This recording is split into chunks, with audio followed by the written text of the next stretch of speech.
नमस्कार दोस्तों, स्वागत है आपका हमारे YouTube channel target civil services में। तो दोस्तों आज 21 दिसंबर और मध्य प्रदेश के डेली करंट अफेयर में आज हम पढ़ेंगे 21 दिसंबर के करंट अफेयर। तो लेक्चर ध्यान से देखिएगा। और दोस्तों लास्ट में हम जो घटना चक्र है उसका जो जनवरी 2022 का एडिशन है उसके एमपी करंट अफेयर का रिवीजन करेंगे, तो वो भी लेक्चर ध्यान से देखिएगा। चलिए सबसे पहले हम डेज का रिवीजन कर ले। तो 1 दिसंबर को हमने मनाया था विश्व एड्स दिवस, 2 दिसंबर को राष्ट्रीय प्रदूषण नियंत्रण दिवस, 3 दिसंबर को अंतर्राष्ट्रीय विकलांग दिवस, 4 दिसंबर को भारतीय नौसेना दिवस और टाटा भील बलिदान दिवस, 5 दिसंबर को विश्व मृदा दिवस, 6 दिसंबर को महापरिनिर्वाण दिवस, 7 दिसंबर को सशस्त्र सेना झंडा दिवस, 9 दिसंबर को अंतर्राष्ट्रीय भ्रष्टाचार निरोध दिवस, 10 दिसंबर को अंतर्राष्ट्रीय मानवाधिकार दिवस, 11 दिसंबर को अंतर्राष्ट्रीय पर्वत दिवस और यूनिसेफ डे यानी United Nation children's fund day कब मनाया जाता है 11 दिसंबर को।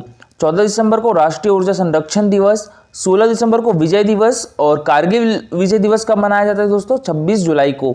18 दिसंबर को विश्व अल्पसंख्यक अधिकार दिवस और 19 दिसंबर को गोवा मुक्ति दिवस और 20 दिसंबर को दोस्तों अंतर्राष्ट्रीय मानव एकता दिवस मनाया जाता है। ठीक है, देखिए दोस्तों ये है हमारा Telegram channel target civil services. तो इस पर डेली 20 क्वेश्चन का क्विज होता है जिसमें 15 क्वेश्चन जो रहते हैं मध्य प्रदेश जीके से रहते हैं जो कि प्रीवियस ईयर एग्जाम में पूछे जा चुके हैं और एग्जाम पर्सपेक्टिव से इंपॉर्टेंट होते हैं दोस्तों। और 5 question Madhya Pradesh daily current affair से रिलेटेड होते हैं। ठीक है, इस टाइप से इसका रिजल्ट निकलता है। कल जो क्विज हुआ था हमारा 118वां, इसमें जो फर्स्ट रैंक आई है वो प्रिया मिश्रा की आई है, सेकंड रैंक विधि गुप्ता की आई है और दोस्तों थर्ड रैंक प्रियंका की आई है। तो आप भी इस क्विज में पार्टिसिपेट कर सकते हो। टेलीग्राम चैनल की लिंक आपको हमारे वीडियो का डिस्क्रिप्शन बॉक्स में मिल जाएगी। दोस्तों यहाँ पर मैं आपको एक बात बता दूं कि 100% चांसेस है आपके सारे एग्जाम टाइम टू टाइम होंगे। ठीक है, एमपी पुलिस का वो भी होगा ही और जो अप्रैल में होने वाला है 2021 का एमपीपीएससी का प्री वो भी होना ही है। ठीक है, तो दोस्तों जितने भी लोग अगर ये सोच रहे हैं कि ओमिक्रॉन के कारण एग्जाम टल जाएंगे तो ऐसा बिल्कुल मत सोचिए, टाइम से ही एग्जाम होने वाले हैं इस बार। देखिए दोस्तों 2022 में बहुत सारे एग्जाम होने वाले हैं एमपी स्टेट में, तो अगर आप स्टेट गवर्नमेंट की तैयारी कर रहे हो तो अब स्टार्ट कर दीजिए। ठीक है, अभी तक जिसने स्टार्ट नहीं करी है तो अभी भी स्टार्ट कर सकते हो। चलिए दोस्तों सबसे पहले हमने जो कल करंट अफेयर तो उसका रिविजन कर लेते हैं, उसके बाद स्टार्ट करेंगे हम आज की करंट अफेयर। तो कल के करंट अफेयर में पहला क्वेश्चन था हमारा, मध्य प्रदेश सरकार की बैठक में कितने रुपए के सेकंड सप्लीमेंट्री बजट को मंजूरी दे दी गई है दोस्तों? तो ये 18,000 करोड़ रुपए के बजट को। तो इसका आंसर क्या हो जाएगा? ऑप्शन नंबर सी, 18,000 करोड़ रुपए। दोस्तों हमारे मध्य प्रदेश में वित्त वर्ष 2021-22 का बजट कितने रुपए का था? तो ये 2,41,000 करोड़ रुपए का था। ठीक है, हमारे मध्य प्रदेश का वित्तीय बजट 2021-22 का कितना था? 2,41,000 करोड़ रुपए का था। ठीक है दोस्तों, और हमारे वित्तीय मंत्री कौन है? जगदीश देवड़ा है। नेक्स्ट क्वेश्चन है दोस्तों हमारा, 20 से 22 दिसंबर तक विक्रमोत्सव का आयोजन कहां पर किया जाएगा दोस्तों? तो ये हमारे मध्य प्रदेश की राजधानी भोपाल में किया जाएगा। तो इसका आंसर क्या हो जाएगा? ऑप्शन नंबर बी, भोपाल के जनजातीय संग्रहालय में किया जाएगा। देखिए एमपीपीएससी 2020 में क्वेश्चन भी पूछा गया था कि जनजातीय संग्रहालय कहां पर है दोस्तों? तो ये भोपाल में है। देखिए जनजातीय संग्रहालय कहां पर स्थित है? तो ये भोपाल में है। और इंदिरा गांधी राष्ट्रीय मानव संग्रहालय जो कि देश का सबसे बड़ा संग्रहालय है, इसकी स्थापना 1985 में हुई थी। तो दोस्तों ये भी कहां पर है? ये हमारे मध्य प्रदेश की राजधानी भोपाल में है। और जो श्री बादल भोई राज्य जनजातीय संग्रहालय है ये दोस्तों छिंदवाड़ा डिस्ट्रिक्ट में है। ठीक है, तो यहाँ कंफ्यूज मत होइएगा। श्री बादल भोई राज्य जनजातीय संग्रहालय कहां पर है?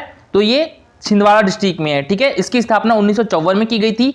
और हमारे मध्य प्रदेश का जनजातीय संग्रहालय कहां पर है? भोपाल में है। दोस्तों आदिवासी कला संग्रहालय कहां पर है? छतरपुर डिस्ट्रिक्ट के खजुराहो में स्थित है। ठीक है, तो भोपाल में स्थित जनजातीय संग्रहालय में मनाया जाएगा 20 से 22 दिसंबर तक विक्रमोत्सव। तो भोपाल में कौन कौन से उत्सव मनाए जाते हैं? देखिए ध्रुपद समारोह का भी आयोजन किया जाता है भोपाल में। अभी जो हमारे केंद्रीय कृषि कल्याण मंत्री है कौन है दोस्तों? नरेंद्र सिंह तोमर। तो उन्होंने घोषणा की है कि जो ध्रुपद समारोह का आयोजन ग्वालियर में भी किया जाएगा। ठीक है, लोक रंग समारोह भी कहां पर आयोजित किया जाता है? भोपाल में किया जाता है। दुर्लभ वाद विनोद का आयोजन भी भोपाल में किया जाता है दोस्तों। राष्ट्रीय शिल्प मेला का आयोजन भी कहां पर किया जाता है? तो ये भोपाल में किया जाता है। श्री रामलीला उत्सव का भी आयोजन कहां पर किया जाता है? भोपाल में किया जाता है। अतिथि कौन होगी दोस्तों? हमारे मध्य प्रदेश की संस्कृति अध्यात्म एवं पर्यटन मंत्री उषा ठाकुर।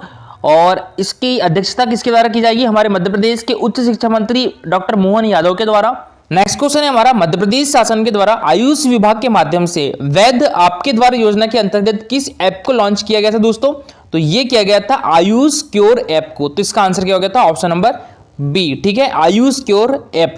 दोस्तों वायुदूत ऐप किससे संबंधित है? अंकुर अभियान चलाया गया था ना हमारे मध्य प्रदेश में, तो वृक्षारोपण से संबंधित है वायुदूत ऐप। आयुष्क्योर ऐप किस योजना से संबंधित है? तो ये वैध आपके द्वारा योजना से। और टॉप पेरेंट ऐप दोस्तों हमारे मध्य प्रदेश के मुख्यमंत्री शिवराज सिंह चौहान जी के द्वारा घर पर ही रोचक तरीके से पढ़ाई जारी रखने के लिए लॉन्च किया गया था। तो दोस्तों याद रखिएगा, वायुदूत ऐप अंकुर अभियान से संबंधित है, यानी पेड़ पौधे वृक्षारोपण से संबंधित है। आयुष्क्योर ऐप वैध आपके द्वारा योजना से संबंधित है, यानी हेल्थ से रिलेटेड है। टॉप पेरेंट ऐप जो है वो पढ़ाई लिखाई से संबंधित है। ठीक है, हमारा जैविक खेती और उत्पादों के निर्यात में मध्य प्रदेश को देश में कौन सा स्थान प्राप्त हुआ है दोस्तों? तो हमारे मध्य प्रदेश को पहला स्थान प्राप्त हुआ है। तो इसका आंसर क्या हो जाएगा? ऑप्शन नंबर ए, जैविक खेती और उत्पादों के निर्यात में मध्य प्रदेश को पहला स्थान प्राप्त हुआ है। दोस्तों हमारे देश का सिक्किम राज्य दुनिया का ऐसा पहला राज्य है जहां पूर्ण रूप से ऑर्गेनिक खेती होती है, यानी जैविक खेती होती है। ठीक है, चलिए दोस्तों अब स्टार्ट करते हैं हम आज के करंट अफेयर। तो आज के करंट अफेयर में पहला क्वेश्चन है हमारा, पर्यटन मंत्री सुश्री उषा ठाकुर ने जल महोत्सव हनुवंतिया में हेलीकॉप्टर जायराइड का वर्चुअल शुभारंभ किया है। तो दोस्तों यह किस जिले में है? तो यह खंडवा डिस्ट्रिक्ट में। तो इसका आंसर क्या हो जाएगा? Option number A, Khandwa district. और देखिए दोस्तों, खंडवा डिस्ट्रिक्ट जो है ये हमारे मध्य प्रदेश की जो जीवन रेखा है नर्मदा नदी, तो इसके किनारे है। ठीक है, और देखिए यहाँ पर एक इंदिरा सागर डैम बना है, तो वहीं पर है हनुवंतिया टापुर। तो हाल ही में दोस्तों हमारे मध्य प्रदेश की पर्यटन मंत्री उषा ठाकुर ने हनुवंतिया टापुर में जल महोत्सव हनुवंतिया हेलीकॉप्टर जायराइड का वर्चुअल शुभारंभ किया है। और दोस्तों बात करें हम यहाँ पर इंदिरा सागर बांध, मध्य भारत में मध्य प्रदेश में एक बहुउद्देशीय बांध परियोजना है। यह नर्मदा नदी पर बनाया गया था दोस्तों, जो मध्य भारत से पश्चिमी भारत तक बहती थी। परियोजना की आधारशिला वर्ष 1984 में हमारे भारत की प्रधानमंत्री इंदिरा गांधी जी के द्वारा रखी गई थी। लेकिन दोस्तों कई वर्षों के बाद मुख्य बांध का निर्माण 1992 में शुरू हुआ था और वर्ष 2003 में पूरा हुआ। इसका जलाशय भारत के सबसे बड़े जलाशयों में गिना जाता है। इसकी क्षमता 12.22 बिलियन घन मीटर है दोस्तों। और इस क्षेत्र में पर्यटन विकास के लिए इस बांध के पानी के दोहन के लिए हनुवंतिया का विकास किया जा रहा है दोस्तों हमारे मध्य प्रदेश के खंडवा जिले के पास स्थित हनुवंतिया आइलैंड चारों ओर से समुद्र जैसे घिरा हुआ है। यही कारण है दोस्तों इसे हमारे मध्य प्रदेश का स्विट्जरलैंड भी कहा जाता है। दोस्तों यहाँ पर चारों ओर कुदरत के अनूठे नजारे फैले हुए हैं, जिन्हें देखने के लिए बड़ी संख्या में देश विदेश से टूरिस्ट आते हैं। तो सुंदर आइलैंड में आप बोटिंग का भी मजा उठा सकते हैं। और दोस्तों यहाँ पर देखिए वाटर स्पोर्ट एक्टिविटी का भी अलग ही एक मजा है, टूरिस्ट को इससे सबसे ज्यादा मजा आता है यहाँ पर। और दोस्तों अब तो यहाँ पर खासतौर पर इटली से रिगल बोट भी मंगवाई गई है। कई फीट ऊंची लहरों को काटकर जब यह बोट आगे बढ़ती है दोस्तों, तो सांसें तेज हो जाती है। तो यह पूरा इलाका नर्मदा के बैक वाटर के इर्द गिर्द बसा हुआ है।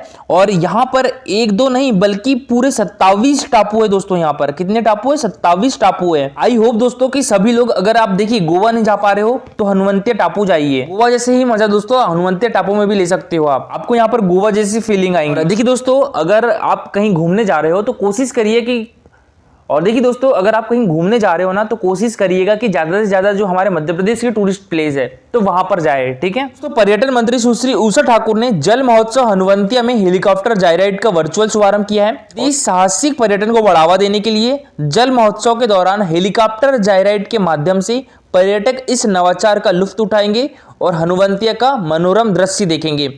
और यह जायराइड दोस्तों अभी 15 दिसंबर से 15 जनवरी तक पूरे एक माह रहेगी। और जल महोत्सव के समय पर्यटक इस जायराइड के माध्यम से हनुवंतिया टापू और आसपास के अन्य स्थल 5 से 7 मिनट में देख सकेंगे। हेलीकॉप्टर जायराइड में पर्यटन हनुवंतिया टापू और हनुवंतिया के विभिन्न दर्शनीय स्थलों का एरियल व्यू लुत्फ उठा सकेंगे। नेक्स्ट क्वेश्चन है दोस्तों हमारा, हाल ही में पिछड़े कई बारी बारी पुस्तक का विमोचन किसने किया है? तो ये हमारे मध्य प्रदेश के मुख्यमंत्री शिवराज सिंह चौहान जी के द्वारा किया गया है। तो इसका आंसर क्या हो जाएगा? Option number A. ठीक है, शिवराज सिंह चौहान, कमलनाथ जी हमारे मध्य प्रदेश विधानसभा के प्रतिपक्ष के नेता है दोस्तों। मंगू भाई पटेल हमारे मध्य प्रदेश के राज्यपाल हैं। गिरीश गौतम मध्य प्रदेश विधानसभा के अध्यक्ष है। ठीक है, तो दोस्तों पिछड़े कई बारी बारी ये पुस्तक किस पर आधारित है? तो जो कोरोना काल में पत्रकार का निधन हो गया था तो उन पर लिखी गई है पिछड़े कई बारी बारी। ठीक है, मुख्यमंत्री शिवराज सिंह चौहान जी ने पिछड़े कई बारी बारी पुस्तक का विमोचन किया है। और यह पुस्तक क्रूर कोरोना काल में असमय छीने गए प्रदेश के लगभग 100 पत्रकारों के जीवन और उनके पत्रकारिता में योगदान पर आधारित है। मुख्यमंत्री शिवराज सिंह चौहान के मुख्य आतिथ्य में इस कार्यक्रम की अध्यक्षता विधानसभा अध्यक्ष गिरीश गौतम ने की और आयोजन ग्रामीण पत्रकारिता विकास संस्थान ने किया। कार्यक्रम में नेता प्रतिपक्ष श्री कमलनाथ, संसदीय कार्य मंत्री डॉक्टर नरोत्तम मिश्रा, पूर्व केंद्रीय मंत्री श्री कांतिलाल भूरिया, प्रदेश के पूर्व मंत्री डॉक्टर गोविंद सिंह के लेखक श्री देव श्रीमाली और श्री रविंद्र जैन उपस्थित थे। और पुस्तक के लेखक श्री देव श्रीमाली ने कहा है कि कोरोना काल में पत्रकारों के सहयोग के लिए जनसंपर्क विभाग गतिशील रहा और दिवंगत साथियों के परिजन को 4 लाख रुपए की आर्थिक सहायता के साथ ही अन्य तरह की सहायता भी प्रदान की गई है। दोस्तों बात करें यहाँ पर समाचार पत्र की, तो हमारे मध्य प्रदेश का पहला समाचार पत्र कौन सा था दोस्तों? तो ये अखबार ग्वालियर था। इसकी स्थापना 1840 में की गई थी और ये उर्दू भाषा में प्रकाशित हुआ था। ठीक है, और अखबार ग्वालियर का प्रकाशन स्थल कहां पर है दोस्तों? तो ये ग्वालियर में ही है। ठीक है, हमारे मध्य प्रदेश का पहला हिंदी अखबार कौन सा था दोस्तों? तो वो मालवा अखबार था। मालवा अखबार की स्थापना कब हुई थी? 1848 में हुई थी। ठीक है, और मालवा अखबार का मुख्यालय कहां पर है दोस्तों? तो ये इंदौर में है। नेक्स्ट क्वेश्चन है हमारा, हाल ही में साइबर सुरक्षा के क्षेत्र में मध्य प्रदेश के किस पुलिस ऑफिसर को 2 पृथक राष्ट्रीय पुरस्कार से नवाजा गया है दोस्तों? तो ये वरुण कपूर को। तो इसका आंसर क्या हो जाएगा दोस्तों? Option number C, Varun Kapoor. और दोस्तों ये है वरुण कपूर, ये आईपीएस अधिकारी है दोस्तों, को अभी साइबर सुरक्षा के क्षेत्र में 2 पृथक राष्ट्रीय पुरस्कार से सम्मानित किया गया है। तो देखिए दोस्तों, साइबर सुरक्षा के क्षेत्र में डॉक्टर वरुण कपूर को 2 पृथक राष्ट्रीय पुरस्कार मिले हैं। और देखिए, सशस्त्र पुलिस प्रशिक्षण महाविद्यालय इंदौर में अतिरिक्त पुलिस महानिदेशक डॉक्टर वरुण कपूर साइबर के क्षेत्र में कार्य कर रहे हैं और लगभग 11 साल की अवधि से केवल अध्ययन, शोध, अन्वेषण, जागरूकता, शिक्षा जैसे महत्वपूर्ण क्षेत्र में सिखाने का कार्य वरुण कपूर के द्वारा किया जा रहा है। दोस्तों उनके कार्यों को संपूर्ण भारत ही नहीं पूरे विश्व में सराहना पूर्व में मिली है और कई राष्ट्रीय एवं अंतर्राष्ट्रीय पुरस्कार से भी सम्मानित किया जा चुका है। साइबर सुरक्षा जागरूकता के विस्तार के क्षेत्र में इनके पृथक विश्व रिकॉर्ड जो world book of record London में दर्ज हुए हैं। डॉक्टर वरुण कपूर द्वारा साइबर सुरक्षा जागरूकता के क्षेत्र में 523 से भी ऊपर राष्ट्रीय एवं अंतर्राष्ट्रीय वेबिनार लिए गए हैं, जिनमें परोक्ष रूप से 4 लाख के ऊपर लोगों को जागरूक किया जा चुका है। और दोस्तों इनके द्वारा ब्लैक रिबन इनिशिएटिव अभियान के साथ साथ द ब्लैक पाम नामक अभियान भी चलाया गया है। नेक्स्ट क्वेश्चन है दोस्तों हमारा, जल जीवन मिशन का लक्ष्य हासिल करने वाला मध्य प्रदेश का पहला जिला कौन सा बन गया दोस्तों? तो ये बन गया है बुरहानपुर। तो इसका आंसर क्या हो जाएगा? Option number D, Burhanpur. ठीक है, और देखिए दोस्तों, बात करें हम यहाँ पर जल जीवन मिशन की, तो इसकी शुरुआत कब से हुई थी? 15 अगस्त 2019 से की गई थी। और इसकी शुरुआत किसके द्वारा की गई थी? हमारे देश के प्रधानमंत्री नरेंद्र मोदी जी के द्वारा। इसका उद्देश्य क्या है दोस्तों? सभी राज्य के ग्रामीण क्षेत्रों में पानी की सुविधा उपलब्ध कराना है। और ये किस विभाग के अंतर्गत आता है? पेयजल और स्वच्छता विभाग, जल शक्ति विभाग के अंतर्गत आता है। तो हम यहाँ पर बात करें भारत सरकार का लक्ष्य कब तक है हर घर जल का? तो ये 2024 तक है। ठीक है, पूरे देश के हर घर में जल पहुंचाना है, ये भारत सरकार का लक्ष्य है 2024 तक। और दोस्तों हमारे मध्य प्रदेश गवर्नमेंट का लक्ष्य कब तक है? 2023 तक है। ठीक है, मध्य प्रदेश में सभी के घर जल पहुंचाना हमारे मध्य प्रदेश गवर्नमेंट का लक्ष्य है 2023 तक। दोस्तों जिले के लोगों ने पेयजल के लिए हैंडपंप और कुएं जैसे पारंपरिक जल स्रोतों का इस्तेमाल लगभग बंद कर दिया है। अब जिले के प्रत्येक घर में नलों के माध्यम से पेयजल की सप्लाई हो रही है। यह सब केंद्र सरकार की महत्वाकांक्षी योजना जल जीवन मिशन से संभव हुआ है। हालांकि योजना के तहत घरों तक पेयजल पहुंचाने के लिए तय की गई मार्च 2021 की समय सीमा के अंदर न सिर्फ बुरहानपुर बल्कि मध्य प्रदेश पिछड़ गया, लेकिन सबसे पहले लक्ष्य हासिल करने वाला जिला बन गया है कौन सा? बुरहानपुर डिस्ट्रिक्ट। जिले की करीब 8 लाख आबादी अब नलों के माध्यम से शुद्ध पानी पी रही है दोस्तों। चलिए दोस्तों, घटना चक्र से रिलेटेड कुछ करंट अफेयर कर लेते हैं। प्रधानमंत्री उज्ज्वला योजना 2.0 के द्वितीय चरण का शुभारंभ केंद्रीय गृह मंत्री एवं सहकारिता मंत्री श्री अमित शाह ने जबलपुर में निःशुल्क गैस कनेक्शन वितरण करने की प्रधानमंत्री उज्ज्वला योजना 2.0 के शुभारंभ 18 सितंबर को किया, जिसमें मध्य प्रदेश में 5 लाख माताओं को निःशुल्क गैस कनेक्शन का वितरण किया गया।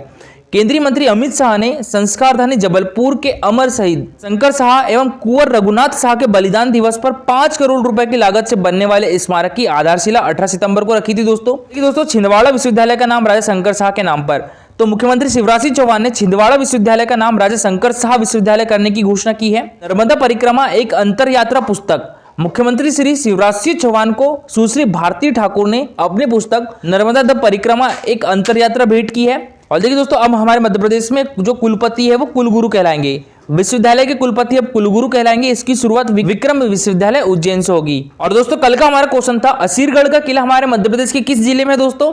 तो ये बुरहानपुर में है। तो इसका आंसर क्या हो जाएगा? Option number C. और देखिए दोस्तों, ये कितनी बार पुलिस आरक्षक 2016 और कांस्टेबल 2017, वन रक्षक 2015 में पूछा गया था। ठीक है, और आज के लिए आपका क्वेश्चन दोस्तों, तानसेन संगीत समारोह कहाँ मनाया जाता है? ठीक है, तो ग्वालियर में, भोपाल में, छतरपुर में या रीवा में। तो इसका आंसर पूरा डिटेल में दीजिएगा। और दोस्तों आज के लिए इतना ही। Thank you for watching this video.